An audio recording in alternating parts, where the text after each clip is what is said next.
Now, I was asked by a client over the weekend, can I just cut out carbohydrates? Are they essential? Well, in theory, when we look at the science, no, technically they are not essential. We have essential amino acids, so essential protein strands, and we have essential fatty acids, but there are no essential carbohydrates. Now, is that to say we should just cut them out? Honestly, I don't believe a diet that cuts out one complete macronutrient, apart from alcohol, which is that forgotten macronutrient, that cuts out one full macronutrient. I don't believe any diet that does that is a long-term sustainable and healthy diet. But what are we looking at happens when we cut out carbohydrates? Now, they get a bad rep. They get a bad reputation purely because we see people drop carbohydrates and lose a lot of weight. Now, there is one thing, well, there are two things that could be going on when we have carbohydrates cut out of our diet. The first thing is water loss. Now, every time we have around a gram of carbohydrates, say, stored in our muscles, glycogen stores, sugar stores, whatever we want to call it, we bring in about 3 to 4 grams of water as a result. Therefore, we put on weight when we have carbohydrates, not fat. But if you imagine it like a balloon, so when we fully inflate a balloon, it looks much tighter. So the skin pumps up and looks much tighter. But when we draw those carbohydrates out, we also take that water out. So that balloon becomes saggy. Now, what would you prefer? That look, which is tighter skin, which is a much fuller look, not higher fat? Or would you prefer to feel drained, feel low on energy, and have a saggy look to your muscles? That's one of the things which we need to look at. What is actually happening? So when people cut these carbohydrates out, they say, great, carbohydrates make me put on weight. Well, let's define the difference between weight and fat. Carbohydrates could make you put on weight because they are bringing in water, which helps hydrate you, which helps make you feel good, which helps make you get more energy.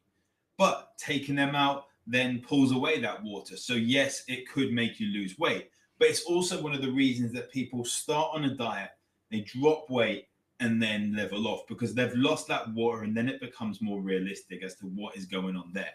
We also need to look at another reason that carbohydrates could be making you put on weight is that there could be some reactions with carbohydrates with the foods you take out, probably something to do with gluten, maybe dairy or anything like this. That could be some of the things we take those out and we lower inflammation in our body.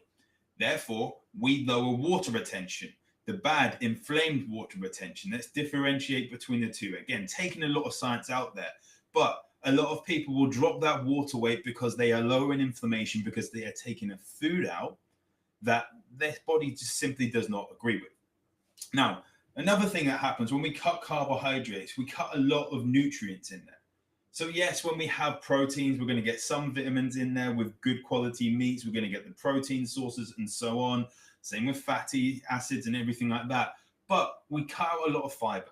We cut out a lot of vitamins or vitamins if you're from the US. We cut out so many different things if we cut out carbohydrates from our diet. And that is potentially not very good long term, especially if we're not supplementing with those. And another thing is that carbohydrates, when we cut them out completely, it makes eating out, it makes having a social life very, very hard. So honestly, sustainability wise, it's getting easier to eat ketogenic diets as we go out, but I would not recommend cutting out carbohydrates for those specific reasons because we're going to lower glycogen storage, we're going to lower the nutrient intake and fiber, and we're not going to be able to eat out very well. Now, where is cutting out carbohydrates actually a good thing? Because a lot of my clients may be listening to this and be like, hey, you told me to do a low carb diet. Is it, why are you doing this to me? Are you shooting myself in the foot? That sort of thing. But with carbohydrates in our diet, if we have poor blood glucose management, so if you suffer from things like brain fog, you're just trying to push through, but there's this like hypothetical brick wall there that you just cannot bust through, brain fog, then maybe we need to actually look deeper into why carbohydrates could be an issue. If you do not sleep through the night, if you wake up once, twice, 3, 4 times to go to the toilet, you're just not able to sleep through the night because you have poor blood glucose management, or you're waking up in the morning and you feel really lethargic. You're waking up between the hours of, say, 4 to 6, 4 to 7, like 3, 4, 5 a.m., and you're wired. Then maybe we need to look at what is actually going on with carbohydrates in your diet. And that is where I would look into managing and measuring your blood glucose. Because after all, what gets measured gets managed. If we just guess these things, and I have a few people say, oh, yeah, but I don't want to prick my finger every single day. Honestly, if that improves your brain fog, if that stops you from being lethargic, if that lowers your anxiety, if that gets you sleeping through the night, and if that gets you to the ability to actually kind of drop this excess weight that you so say you want to drop, then a little prick on your finger can be very beneficial. But I do totally understand it takes a lot to actually work up to that. And I'm not saying you do it every single day. You take your fasted blood glucose levels for, say, 2-3 days and see where they're at. Depending on whether you're here in the UK, in the US, or what your reading types are, between 4.2 and 4.9 here in the UK, and in the US, between 80 and 90. If they're higher than that or lower than that, we need to look at that. And when we say fasted, I mean simply getting out of bed and testing your blood glucose levels within the first 10 to 15 minutes. It's going to help you so much. And then we can start designing what you need to do with your nutrition around that. But simply saying, should I cut carbohydrates out? Should I go zero carbohydrates because that's what makes me feel good, is not sustainable in my mind.